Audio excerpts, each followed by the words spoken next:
అపార్ట్మెంట్లో రకరకాల సౌకర్యాలు కల్పిస్తామంటూ బ్రోచర్ల ద్వారా హామీలు ఇస్తూ ఉంటారు బిల్డర్. అయితే ప్లాట్లు కొన్నాక బ్రోచర్లో పేర్కొన్న సౌకర్యాలు అక్కడ లేకపోతే కొనుగోలుదారులు ఏం చేయాలి? వీరికి రేరా నుంచి ఎలాంటి సాయం లభిస్తుంది?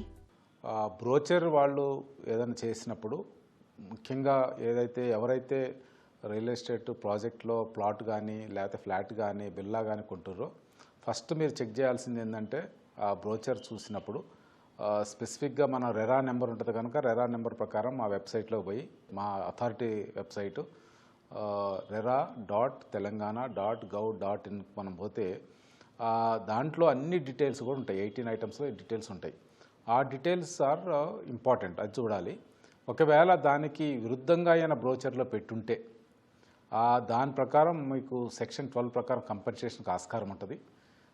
అవి చేయాలని అడగలేము, ఎందుకంటే మనం రెరా ప్రాజెక్ట్ రిజిస్ట్రేషన్ చేసినప్పుడు ఏదైతే ప్లానింగ్ అథారిటీ అప్రూవల్ ఉంటుంది అండ్ కాంపిటెంట్ అథారిటీ శాంక్షన్ ఉంటుంది, వాటి ప్రకారం ఉంటుంది కనుక ఆ శాంక్షన్ అప్రూవల్కు దాడి చేయడానికి ఉండదు. కాబట్టి వాళ్ళు ఏదైనా చేయకూడదు, చేస్తే కంపెన్సేషన్కు ఎవరైతే కొంటారో వాళ్ళకు ఆ ఎలిజిబిలిటీ ఉంటుంది. దానివల్ల ఎందుకంటే ఆయనకు డిస్ప్రపోర్షనేట్ గెయిన్ రావడానికి ఆస్కారం ఉంది, అంతేకాకుండా మీకు కూడా లాస్ అవ్వడానికి ఆస్కారం ఉంటుంది దీంట్లో లేకుండా చేస్తే. యాక్చువల్లీ రిజిస్ట్రేషన్లో కూడా వాళ్ళు ఏం బ్రోచరు ఇస్తారు అనేది కూడా మోడల్ పెట్టాలి.